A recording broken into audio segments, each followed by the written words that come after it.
레위기 제 14장. 여호와께서 모세에게 말씀하여 이르시되, 나병 환자가 정결하게 되는 날의 규례는 이러하니 곧 그 사람을 제사장에게로 데려갈 것이요 제사장은 진영에서 나아가 진찰할지니 그 환자에게 있던 나병 환부가 나았으면 제사장은 그 정결함을 받을 자를 위하여 명령하여 살아있는 정결한 새 2마리와 백향목과 홍색 실과 우슬초를 가져오게 하고, 제사장은 또 명령하여 그 새 하나는 흐르는 물 위 질그릇 안에서 잡게 하고, 다른 새는 산채로 가져다가 백향목과 홍색 실과 우슬초와 함께 가져다가 흐르는 물 위에서 잡은 새의 피를 찍어 나병에서 정결함을 받을 자에게 7번 뿌려 정하다 하고, 그 살아있는 새는 들에 놓을지며, 정결함을 받는 자는 그의 옷을 빨고 모든 털을 밀고 물로 몸을 씻을 것이라. 그리하면 정하리니 그 후에 진영에 들어올 것이나 자기 장막 밖에 이레를 머무를 것이요 7째 날에 그는 모든 털을 밀되 머리털과 수염과 눈썹을 다 밀고 그의 옷을 빨고 몸을 물에 씻을 것이라. 그리하면 정하리라. 8째 날에 그는 흠없는 어린 순양 2마리와 1년 된 흠없는 어린 암양 1마리와 또 고운 가루 10분의 3에바의 기름 섞은 소재물과 기름 1녹을 취할 것이요 정결하게 하는 제사장은 정결함을 받을 자와 그 물건들을 회막문 여호와 앞에 두고 어린 순양 1마리를 가져다가 기름 1녹과 아울러 속건제로 들이되 여호와 앞에 흔들어 요제를 삼고, 그 어린 순양은 거룩한 장소 곧 속죄제와 번제물 잡는 곳에서 잡을 것이며, 속건제물은 속죄제물과 마찬가지로 제사장에게 돌릴지니 이는 지극히 거룩한 것입니다. 제사장은 그 속건제물의 피를 취하여 정결함을 받을 자의 오른쪽 귓뿌리와 오른쪽 엄지 손가락과 오른쪽 엄지 발가락에 바를 것이요 제사장은 또 그 1녹의 기름을 취하여 자기 왼쪽 손바닥에 따르고 오른쪽 손가락으로 왼쪽 손에 기름을 찍어 그 손가락으로 그것을 여호와 앞에 7번 뿌릴 것이요 손에 남은 기름은 제사장이 정결함을 받을 자의 오른쪽 귓뿌리와 오른쪽 엄지 손가락과 오른쪽 엄지 발가락 곧 속건제물의 피 위에 바를 것이며, 아직도 그 손에 남은 기름은 제사장이 그 정결함을 받는 자의 머리에 바르고, 제사장은 여호와 앞에서 그를 위하여 속죄하고, 또 제사장은 속죄제를 드려 그 부정함으로 말미암아 정결함을 받을 자를 위하여 속죄하고, 그 후에 번제물을 잡을 것이요 제사장은 그 번제와 소제를 제단에 드려 그를 위하여 속죄할 것이라. 그리하면 그가 정결하리라. 할렐루야. 사랑하는 열린문교회 성도 여러분, 지난밤도 주님 주신 은혜와 평강 가운데 단잠 주무셨습니까? 아침을 깨우는 말씀, 수요일 이 아침에 주님께서 저와 여러분에게 주시는 말씀은 레위기 14장 1절로 20절까지의 말씀입니다.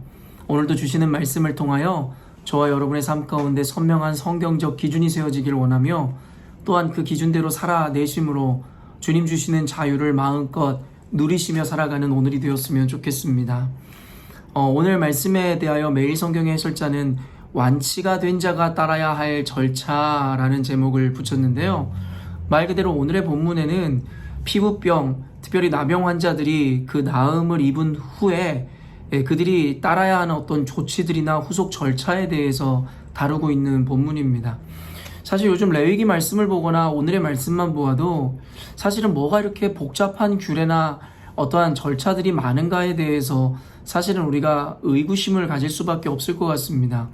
왜냐하면 오늘도 분명하게 말씀에서 이야기하듯이 1절 2절 읽어보면 여호와께서 모세에게 말씀하여 이르시되 나병 환자가 정결하게 되는 날의 규례는 이러하니 곧 그 사람을 제사장에게로 데려갈 것이요 제사장은 진영에 나아가 진찰할지니 그 환자에게 있던 나병 환부가 나았으면, 결국에는 무슨 말이냐면 나병을 가졌었던 환자가 결국에는 이제 몸의 완치됨을 치유됨을 보고 제사장에게 나아가서 그것에 대해서 진찰을 받고 완전히 깨끗해졌다라는 것에 선언을 받아야 된다라는 것을 성경에서 이야기하는 것입니다.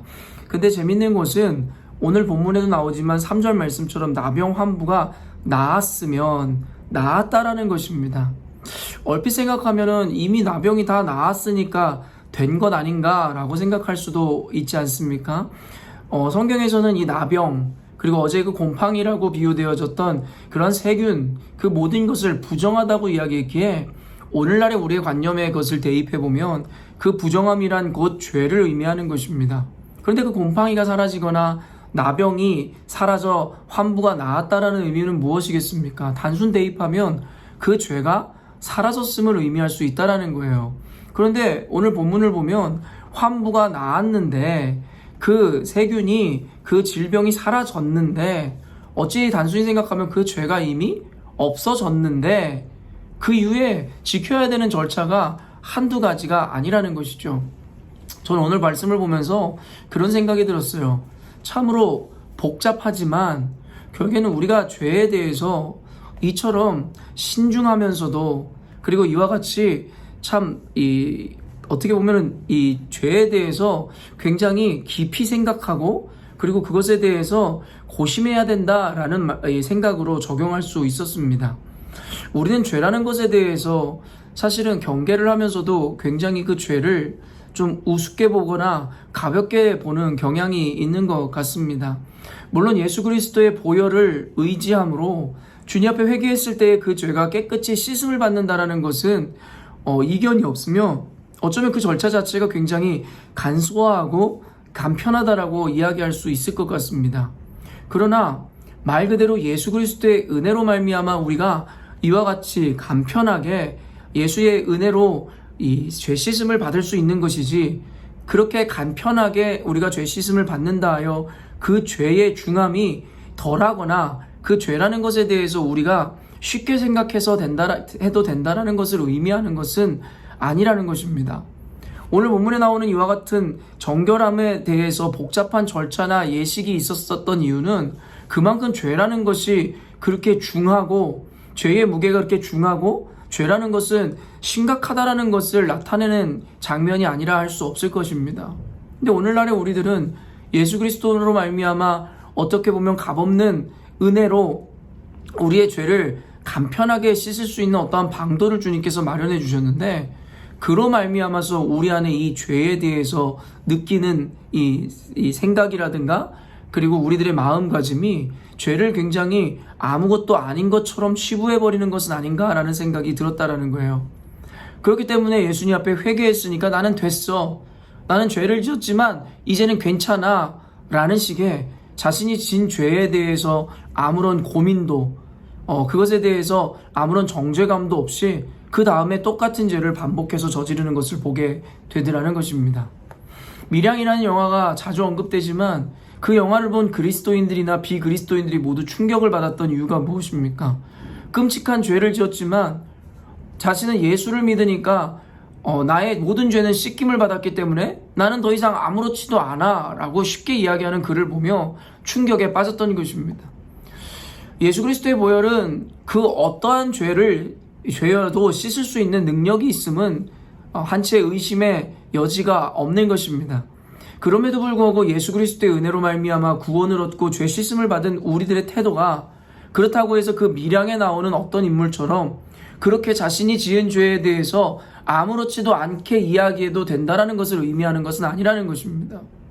값없는 은혜라고 이야기하지만 결국 우리의 죄를 씻기 위해서 예수님께서는 치를 수 있는 가장 값비싼 대가를 치러주셨습니다. 그 말인즉슨 우리의 죄가 그만큼 악질이고 우리의 죄의 무게가 그만큼 중하다라는 것을 의미한다라는 것을 우리는 잊지 않아야 합니다. 예수님을 믿음으로 말미암아 죄가 씻겨졌다라는 그 의미가 내 죄에 대해서 방관하거나 내 죄를 아무것도 아닌 것처럼 여겨도 된다라는 것을 의미하는 것은 아니라는 것입니다.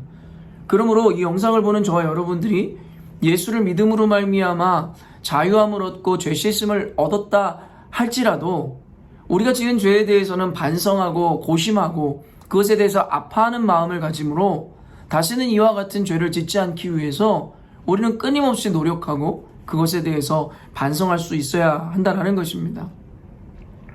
그러면서 이어지는 내용이 무엇이냐면 그와 같은 이 이 나병 환자가 나음을 입어 제사장을 찾았을 때에 제사장과 함께 밟아야 하는 절차가 이러합니다.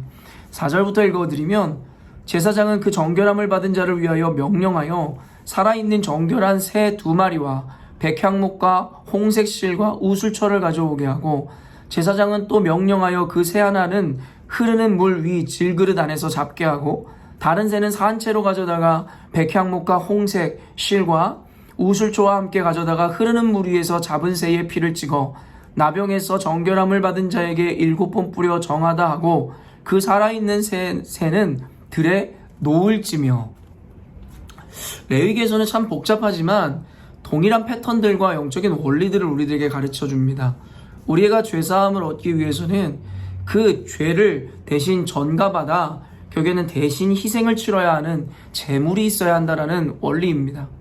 오늘 그 나병 환자에게 주어지는 그 희생물, 그것은 바로 새 2마리라는 것을 오늘 성경을 통해서 우리는 보게 되고, 또한 레위기서에서의 죄사함의 원리 중에 하나가 결국에는 이 희생 제물은 죽음으로 또 피 흘림으로 결국엔 그 죄의 대가를 치러야 한다는 것입니다. 그래서 그 2마리의 새 중에 한 마리는 잡아 그 피를 뿌리게 하더라는 것입니다. 그리고 그 다음에 여러분 어떤 일이 펼쳐집니까? 결국엔 우슬초와 홍색실과 백황목과 함께 가져다가 그 피를 이 죄를 진 나병 환자에게 뿌리더라는 것이죠. 그런 다음에 어떻게 합니까? 준비했던 또 다른 쇠를 들로 놓아 자유롭게 하더라는 것이죠. 여러분 이것이 무엇을 의미합니까? 학자들은 결국에는 이것을 예수 그리스도의 희생과 함께 또 죽으시고 부활하신 예수 그리스도의 부활의 상징이다 라고 이야기합니다. 예수님께서는 여러분도 아시다시피 레위의 구약의 제사법을 따라 우리의 죄를 대신 짊어지고 희생하시기 위해서 대속물로 우리들에게 임하셨습니다. 그래서 그때 당시에 여러 제물들이 그러하였듯이 오늘은 새가 그러하였듯이 예수님께서 저와 여러분의 죄를 대신 전가받아 십자가의 죽으심으로 말미암아 그 죄값을 치르셨다라는 것입니다.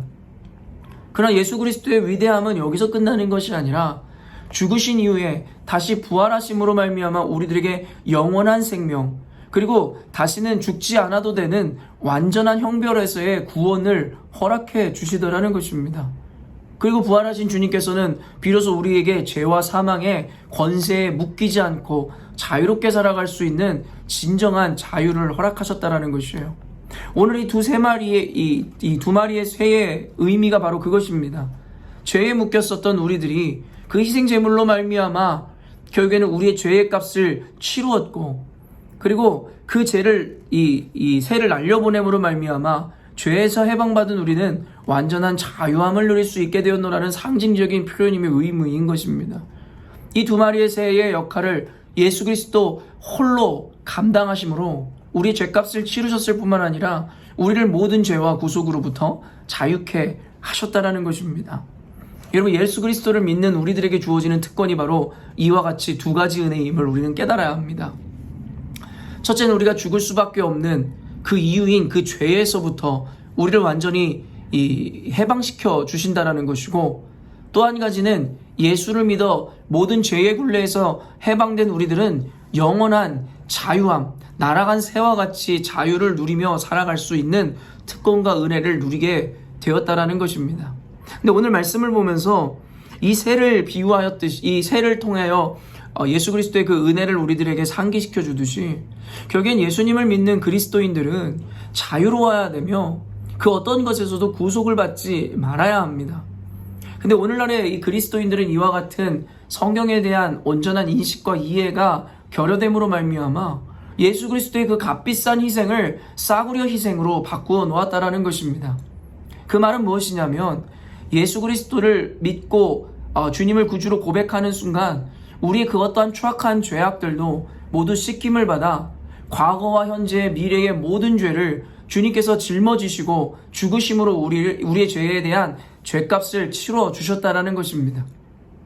그러므로 우리를 자유케 하셨으나 오늘을 살아가는 많은 그리스도인들이 이와 같은 예수 그리스도의 죽음의 희생을 아까 말한 바와 같이 그 가치를 덜하게 함으로 말미암아 여전히도 죄와 사망과 여러 가지 자신들의 인식에 구속되어 그 자유를 잃어버리는 삶을 살아가고 있더라는 것입니다. 주일에도 여러분과 나누었지만 그 한 가지 예가 무엇입니까? 결국엔 내가 어떻게 하지 않으면 하나님께서 나를 버리시진 않을까? 내가 이래야지만이 주님께서 나를 구원해 주시지 않을까라는 두려움들이 바로 마찬가지입니다. 아까도 이야기한 바와 같이 예수님께서는 과거와 현재와 미래의 모든 죄를 아시고 짊어지고 죽으셨습니다. 그 말인즉슨 여러분이 이미 지었던 죄들뿐만 아니라 앞으로 지을 죄에 대해서까지도 여러분의 믿음이 온전하다면 주님께서 그 죄에 대한 대가를 다 치르셨다라는 것입니다. 그 말인즉슨 그 어떤 것도 예수 그리스도의 사랑으로부터 우리를 끊어낼 수 없으며 하나님의 구원함으로부터 우리를 막아설 수 있는 것이 없음을 의미합니다. 예수 그리스도의 희생이 그만큼 가치롭고 고귀한 희생임을 성경은 우리들에게 이야기하고 있죠. 여전히도 우리는 두려워하고 걱정과 근심 가운데 신앙생활을 자유로운 가운데 하지 못하고 하나님 앞에서 여전히도 종로로 타는 바와 같이 신앙생활하는 이들이 있어 안타까움의 이 말씀을 전하였습니다. 그렇다고 해서 여러분 그리스도인들 진짜 믿음을 가진 자들이라면 그렇다고 하여 자신의 죄를 아까 이야기한 바와 같이 별것도 아닌 것처럼 치부해버리고 죄를 진 자신에 대해서 당당한 모습으로 나아가라는 것이 아닙니다. 우리의 죄는 중하여 결국에 하나님 앞에서 그리고 스스로 반성하고 그것에 대해서 스스로에 대한 깊은 고뇌가 있어야 함은 사실이겠으나 결국에 예수 그리스도로 말미암아 구원 얻은 그 사실, 죄사함을 받았다라는 그 이유만으로 우리는 그 가운데서도 자유를 누리고 살아야 한다는 것입니다. 그렇기 때문에 우리의 죄값이 얼마나 이 중한지를 아는 이들이라면 예수 그리스도를 믿어 자유함에 이르되 도리어 그것으로 인해서 자신 안의 정죄함이나 두려움보다는 감사와 기쁨으로 승화시켜낼 수 있는 성숙한 믿음을 주님께서 우리에게 요구하시더라는 것입니다. 또한 예수께서 우리를 자유케 하심은 단순히 이런 영적인 의미에서의 이 죄의 영역뿐만 아니라 우리 인생을 예수 외에는 그 어떤 것에도 구속당하지 않도록 우리를 완전히 자유케 하셨음을 의미합니다. 그러나 오늘날의 많은 그리스도인들은 예수 그리스도가 아닌 다른 것들을 우상 삼아 그것의 종로로 타며 결국엔 주님께서 주신 이 자유를 누리고 살지 못하는 것은 아닌가 한번 우리는 고민해 봐야 할 때인 것입니다. 예수 그리스도를 믿어 구원에 이른다라는 것은 단순히 영적인 의미뿐만 아니라 우리들의 실질적인 삶의 구원이며 그리고 자유함을 이야기하는 것임을 잊지 않아야 됩니다. 오늘 히브리서 강해에도 우리가 함께 오늘 성경 공부에서도 저녁에 나눌 것인데 하나님께서는 우리들을 완전한 자유자로 부르셨고 이로 예수 외에는 그 어떤 것에도 묶이지 않는 완전한 존재로 우리를 부르셨다라는 것입니다. 그렇기 때문에 예수님을 구주로 영접하고 그의 죄사함의 은총을 입은 우리들은 예수 외에는 그 어떤 것도 우상 삼지 말아야 할 것이고 예수 외에 그 어떤 것에도 종로로 타지 말 것이며 우리의 삶의 유일한 구원이시며 주인은 예수님만임을 고백함으로 말미암아 우리는 예수 안에서 자유를 누리되 오직 예수님을 따라 사는 예수님의 종으로서의 자유함을 누리며 살아야 한다는 것입니다. 혹시 여러분들을 묶음으로 말미암아 오늘의 그 새와 같이 자유롭게 날아가지 못하게 하는 요소들, 그것이 재정에 대한 것이든 가족에 대한 것이든 여러분의 건강에 대한 것이든 여러분 실질적인 것뿐만 아니라 관념적으로 여러분을 묶고 있는 그 모든 것에서도 자유해지시는 여러분이 되었으면 좋겠습니다. 오직 예수 외에는 그 어떤 것도 우리를 구속할 수 없으며 우리는 오직 예수님께만 구속당하여 진정한 자유자의 삶을 살아갈 수 있는 은혜와 특권을 입었음을 잊지 않으시므로 오늘 하루도 오직 주님께만 붙들린 바 하나님 안에서 누리는 자유와 평강으로 오늘 하루를 살아내시는 저와 여러분이 되었으면 좋겠습니다. 함께 기도하겠습니다. 사랑해 주님 감사합니다. 오늘 말씀을 통해서 죽을 수밖에 없는 죄인이었던 우리들을 하나님께서 어떤 사랑으로 예수 그리스도께서 어떠한 희생으로 우리를 살리시고 또 우리를 자유케 하셨는지를 다시금 상기하는 시간을 허락하시니 감사합니다. 하나님 아버지, 우리가 지은 죄에 대해서 우리는 아파하고 반성할 수 있는 하나님 진중한 신앙인이 되게 하여 주옵소서. 그러나 그렇다고 하여 그 죄가 우리를 묶어 우리를 정죄하거나 끊임없이 우리를 추락시키는 것이 아니라 그 어떤 죄에 대해서도 예수 그리스도가 흘리신 보혈로 씻을 수 없는 죄가 없음을 인정함으로 하나님 앞에 반성하는 함과 동시에 그럼에도 불구하고 우리를 위해 죽으신 예수 그리스도의 보혈로 정결케 되어짐에 대하여 하나님께 감사하며 그 안에 평강을 누리게 하여 주옵소서. 주님의 그 구원과 은혜는 우리의 죄를 씻은 뿐만 아니라 우리를 완전한 자유자로 불러 우리를 새와 같이 자유로운 삶을 살게 하셨습니다. 그럼에도 불구하고 여전히 우리가 반쪽짜리 신앙에 묶여 예수를 믿노라 이야기하면서도 세상의 수많은 것에 묶여 그 자유함을 누리지 못하고 살아가는 것은 아닌지에 대해서도 반성해 봅니다. 하나님 아버지, 우리 안에 불신앙들 혹은 우리들의 잘못된 신앙적 인식들을 타파해 주시고 오직 예수 그리스도 안에서 완전한 자유함을 입어 우리가 하나님 앞에 살아가는 이 신앙이 우리를 구속하거나 우리를 율법주의자로 만들어가는 것이 아니라 예수를 주로 믿는 우리들 안에 진정한 자유함과 기쁨으로 그저 하나님을 섬기고자 하는 하나님의 아름다운 열매로서의 신앙으로 나아가게 하여 주시옵소서. 오늘도 이 말씀을 깨닫고 그 자유함을 취한 자들의 인생 가운데 하나님께서 깊은 은혜와 축복으로 그들의 삶을 인도해 주실 줄로 믿고 감사드리오며 거룩하신 예수님의 이름으로 기도합니다. 아멘. 사랑하는 열린문교회 성도 여러분, 오늘도 주님께서 주시는 귀하고 복된 하루를 맞이하였습니다. 주님께서 베풀어 주신 이 세상을 살아갈 때에 예수 그리스도를 믿는 우리들은 그 어떤 것에서도 구속함을 받지 않고 모든 것에 자유로워야 할 줄로 믿습니다. 다만 오직 예수님께만 붙들린 바 예수 안에서만 구속된 자가 되어 자유롭게 세상을 살아가는 가운데서도 그리스도인으로서의 품행과 그리고 그리스도인으로서의 삶의 열매들을 놓치지 않으심으로 하나님께는 영광이요 여러분의 인생 가운데 복되고 형통한 삶을 살아내시는 오늘이 되었으면 좋겠습니다. 아침을 깨우는 말씀은 내일 또 만나 뵙도록 하겠습니다.